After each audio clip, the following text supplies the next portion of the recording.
Hey guys, Novacast here, and today I'm bringing to you guys another guide type of video where I actually run through a game that I've played, a fairly decent game, and tell you exactly what was going through my head and how I won the game, and basically how I approach every situation in this game.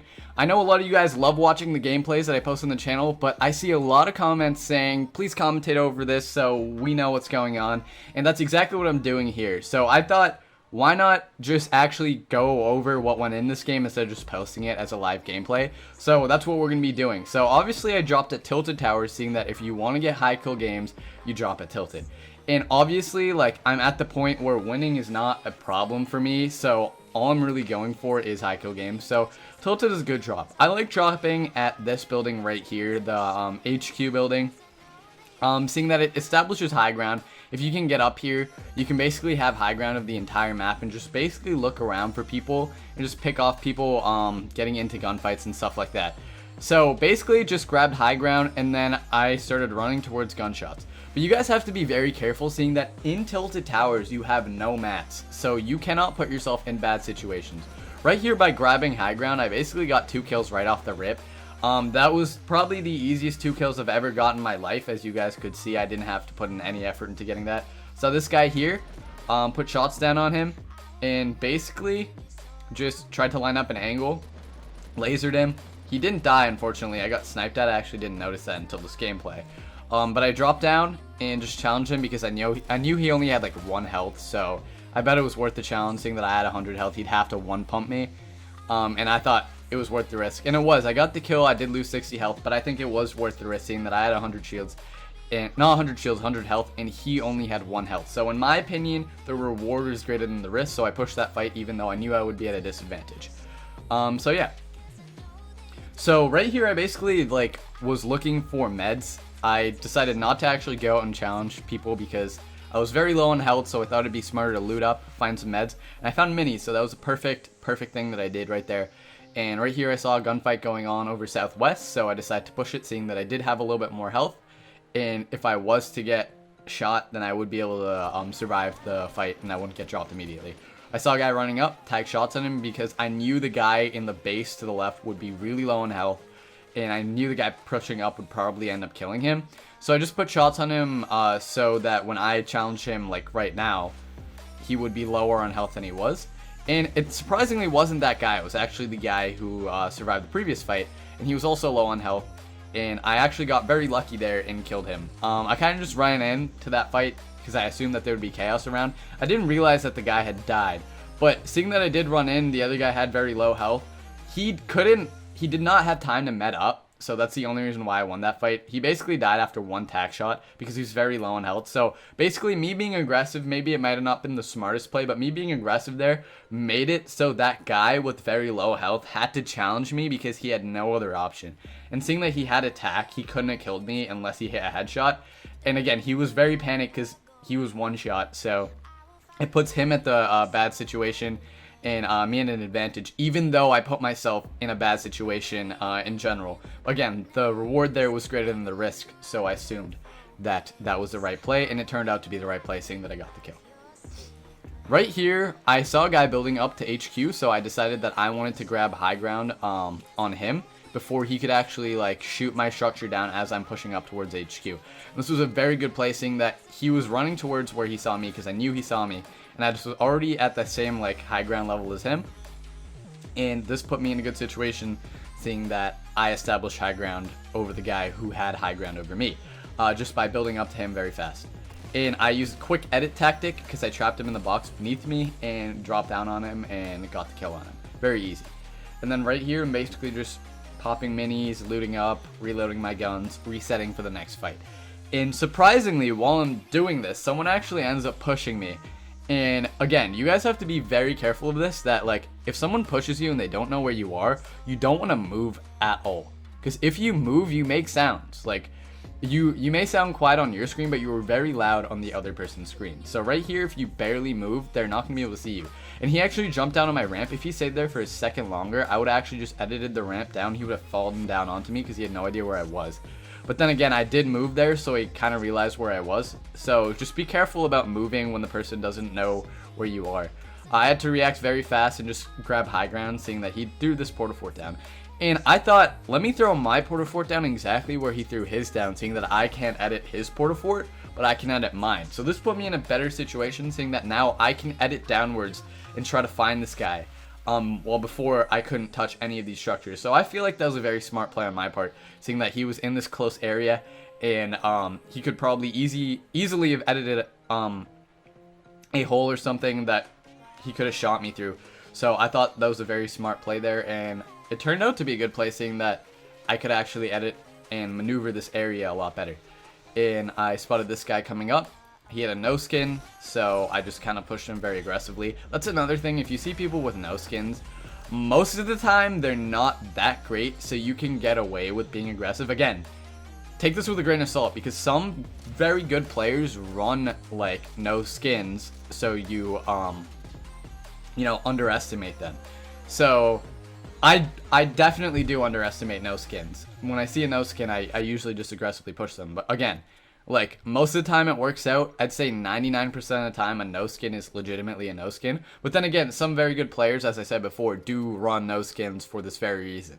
Right here I saw another guy, saw him pushing the high ground, so I maintained high ground above him and just started to look for him, and he was right here meting up, and very, very easy kill. He was not ready for me at all. Just drilled him right there with the tack, dropped down upon him. So, you know what's very annoying? I just wanted to talk about this real quick. What's very annoying with console Fortnite is the shotgun senses. If you're playing at a high sense, which practically most people have to play at, seeing that building is everything in Fortnite and you cannot build on a slow sense in Fortnite console, you sacrifice your shotgun aim, which is very annoying.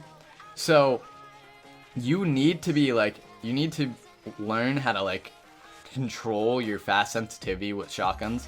Otherwise, jumping at that guy with a shotgun is not going to be very effective. If you're missing all your shots, then again, it's not going to be effective. So you guys have to find that perfect sense that actually works for you, where you can build very fast but also hit around 60 to 70% of your shotgun shots, because if you're missing all your shotgun shots and you're a very good builder, it's not going to get you high kill games. Sure, you might be able to outbuild someone, but you're not going to get these high kill games. And this is a relatively high kill game. It's a 15 kill game. So that's just a quick tip I just wanted to say. And this is a new launch pad type thing where you can actually take no fall damage. And it's great. I absolutely love this. It basically eliminates the possibility of you dying from high ground in extravagant build battles. Seeing that the most annoying thing when you're getting into a huge build battle is getting your structure shot down. So that absolutely eliminates that factor, and I love it. I love that new trap. I'm very happy that they implemented this. And I think it's brand new. I think it came out today, and I absolutely loved it. I've used it probably 6 or 7 times so far, and I've probably played 3 or 4 games. It's great. So start equipping this as your main thing in terms of traps. I don't know what it's called. It just the blue trap thing that basically makes it so you don't take fall damage, instead of the jump pad as your main. Seeing that, yeah, the jump pad's a quick escape if you do have it, but this thing is if you're getting into a build battle, you don't want to waste your jump pads, because these are way less rare than jump pads, and they will get you off that high ground and make it so you don't lose damage. So yeah, those are very, very cool. I'm very happy that Fortnite implemented that, and start using them because they're very, very effective. So right here I actually saw a huge build fight going on, and I tried to take a nip with a sniper, and it worked out, so that was great. I'm very happy with that shot. That was pure luck though, that usually isn't going to happen, especially from around 200 meters away. But again, always take a couple shots, because why not? You might get lucky. And yeah, then I decided to push this fight, seeing that I love build fights, and I wanted to get myself in it. I'm an aggressive player. Obviously, this isn't the smartest play if you're trying to go for a dub, but if you're trying to go for kills, then obviously you have to push every fight. You have to be aggressive. Not every fight, but right now I'm in a very good situation. 50 shields, 100 health. I'm in a very adequate position to push this fight a lot of mats, so I decided to push it. And this guy that I challenged turns out to be a lot better than I thought he was. He almost boxed me in. I get high ground upon him. I thought I boxed him in, but he throws down a wall. So just a full out build fight right here. I have a lot of build tips videos if you guys want to check those out. But yeah, he actually uses the thing that I was talking about that gets him off high ground with no damage.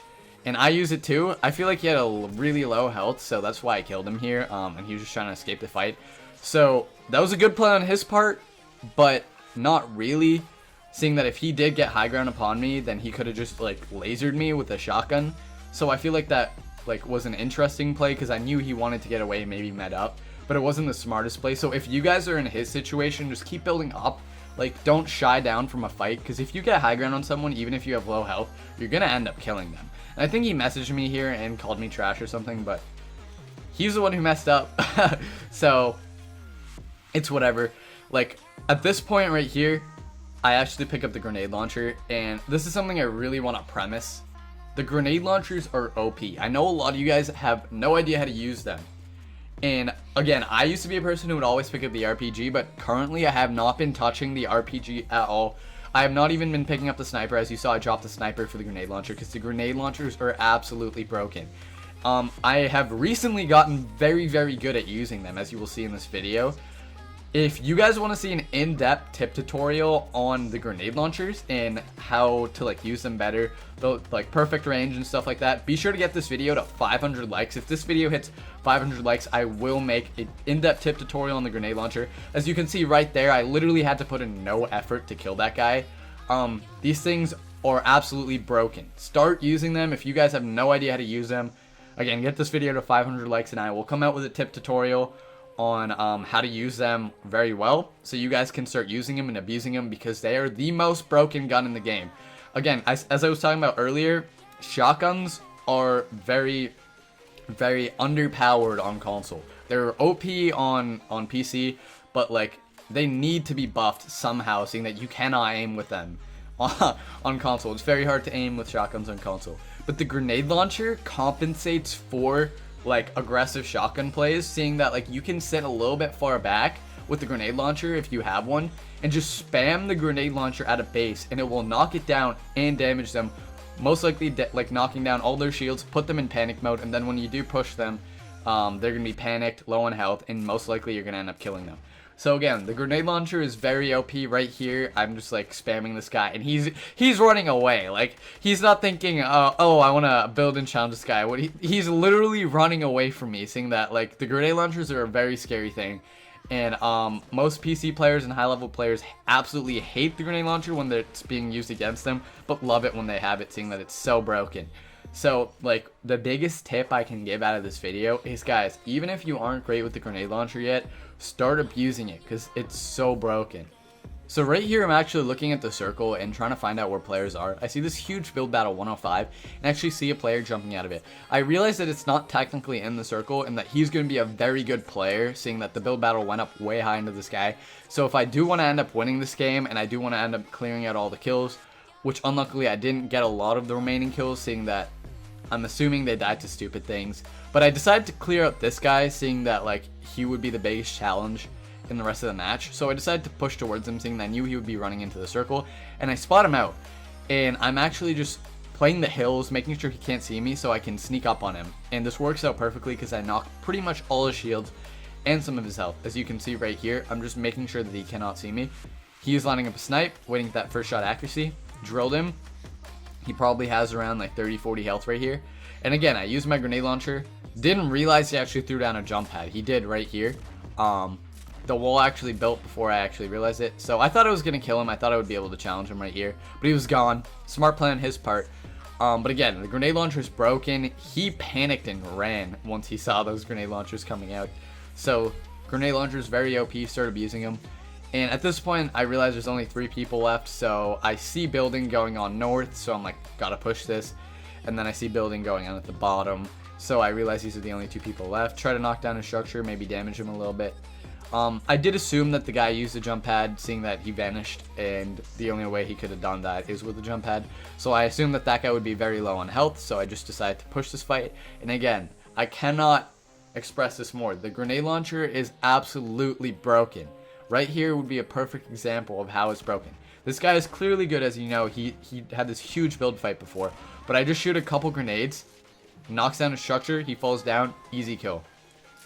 Did not even have to try. Like, it makes it so you don't have to waste mats, makes it so you don't have to put yourself in a bad situation where the like underpowered shotgun can choke and cause you to get killed.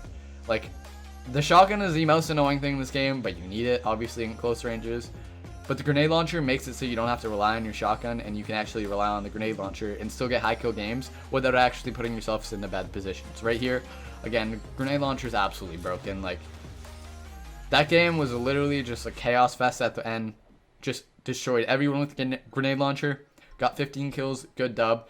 Obviously, there was a lot of good positioning, a lot of good plays, but the grenade launcher is broken. I cannot premise that more. You guys need to start abusing it. So yeah, that was pretty much the video. If you guys learned anything from this, be sure to give the video a like. And obviously, if you learn anything, subscribe to me, because I'm only here to help you out. If you are a console player and you're looking to learn, be sure to subscribe, help me out, and I'll help you out, you know. And yeah, that's pretty much that.